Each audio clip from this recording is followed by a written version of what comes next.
You dropped the dang camera, Leroy. Howdy, folks. It's Boogaloo Bob, Redneck Anarchist, and I'm a bit wigged out right now, running off of nothing but coffee and anxiety, because today I stumbled across a conspiracy theory that I need to share with y'all. So get strapped in with your tinfoil hats on, because we're going balls deep. So do y'all remember in like 2009 when everybody thought the world was gonna end because of some calendar bullshit, and they made that shitty 2012 movie with John Cusack? Well, if you were one of them people that started stocking up on toilet paper and bought a bunker from them crazy Christians that were going around door to door, you felt pretty stupid once 2012 came around because, you know, the world didn't end. But what if it did? I told you this was going to be crazy. Now hear me out. There was a pretty significant scientific discovery or whatever you want to call it back in 2012 that maybe y'all remember. But it was that Higgs boson shit they made, the God particle. And I don't know if y'all recall, but Stephen Hawking and some of these other bigwigs were saying, yo, you might blow up the whole universe doing this shit. In his own words, he said something attuned to cause the universe to undergo a catastrophic vacuum decay. That don't sound too good. I mean, does anything really seem like it's been right since 2012? I know a lot of y'all were youngins, and then you're getting into adult life, and, you know, that sucks. But really, something just seems a bit odd. Like, what if we did all die? And our collective consciousness just like transferred, shifted like one universe over to the closest one, but everything was just a little different. Now, I'm going to start going into this thing called the Mandela effect. For those of you not familiar with it, the main thing is that people remember things a certain way collectively. Like the average person, they all believe they remembered something was a particular way, and it turns out it wasn't that way. And it goes by that name because a bunch of people seem to have thought that Mandela died in like the 80s, but he didn't die until like 2013. If 2013 even existed.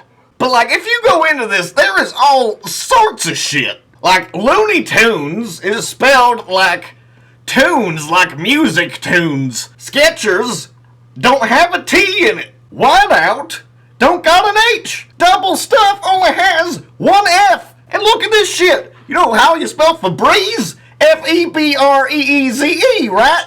Nope. I mean, what in the fuck? Ain't that weird? It's like all these letters, just like one of them just fell off into the abyss and were gone forever in a dark void. But the conspiracy goes deeper into this. One thing in particular that was very strange. Do y'all remember where the Statue of Liberty is? Ellis Island, right? Nope, apparently not. It's literally on an island called Liberty Island. Now, I'm going to put something up on the screen here that's real strange. There is a painting that clearly shows the Statue of Liberty at Ellis Island with no other islands nearby. Why is that? Why would he have painted it that way? I know people like to take creative liberties, but with something like that, I mean, that's pretty straightforward. But it gets a hell of a lot weirder than that, folks. If you go on Google Maps Street View, there's a few specific areas of Liberty Island where the Statue of Liberty, it's gone. Where'd it go? Hear me out. Could it be that this is just a weird glitch, bits and pieces, if you will, of the prior universe where the Statue of Liberty was actually on Ellis Island, not Liberty Island, and so now it's gone. And it's really strange because the account that was uploading them pictures goes by the name Auguste Bartholdi, or however the fuck you pronounce that, who was the designer of the Statue of Liberty. And it's a verified account. Now, something strange I'd never heard about was apparently right before the United States got involved in World War I, the Germans bombed us on U.S. soil and killed like 50 people. Now, I never heard about this in school. I don't know about y'all, but because of that explosion, that was directly responsible for people not being allowed to go onto the torch at the Statue of Liberty. And it's been that way for 100 years, apparently. You're not able to get onto the torch. So explain to me then why there are so many people that remember going there.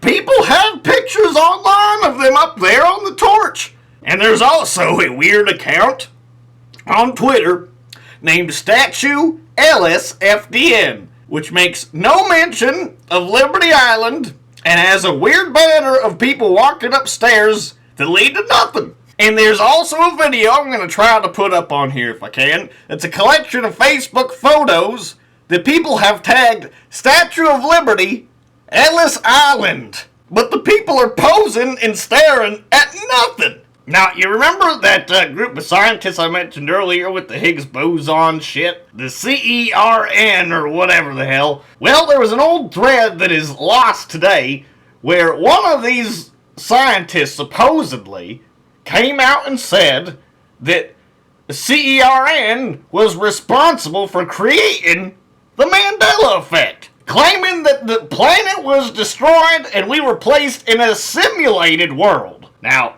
I'm a big believer in the simulation theory, so could be. Hell, even Elon Musk thinks that we're in a simulation. And that person, if they were the scientists they claimed to be, said that reality is really like a set of Russian dolls, where they're worlds within other worlds, like simulations within simulations. And apparently this is like an ancient idea dating back to like the 3rd century. And do y'all remember that boy, Terrence McKenna? Big psychedelic guy from the 60s and whatnot. He had his own theory. He didn't believe the world was going to end, per se, but he thought there would be a reality rearranging event. I'm going to read this directly here. He made this prediction using his time wave zero formula, which supposedly mathematically decodes the King-Wen sequence of the I Ching into something that graphs the fractal patterns of history. The graph culminates in a singularity point of infinite complexity. To better understand this concept, you can imagine a tape wrapped up in a spiral like you find inside a VHS tape, and time goes round and round in smaller and smaller loops until eventually it runs out. Now, this might be a stretch here if I haven't already lost you, unless they were full of shit. This was a whistleblower named Preston B. Nichols who was talking about this government program that was going on to try to fuck with time travel on Montauk Air Force Base.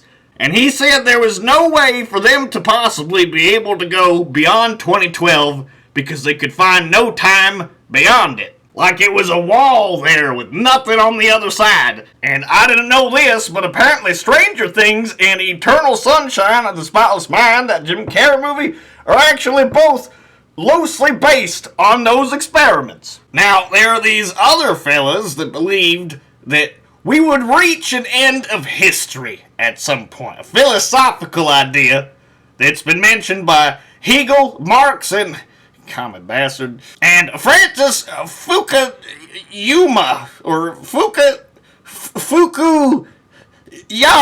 The idea that at the end of history, things are still happening, but humanity has reached the end of its evolution. Now, that may or may not have anything to do with the rest of what we just talked about, but it is interesting and of a similar theme that people had that sort of idea.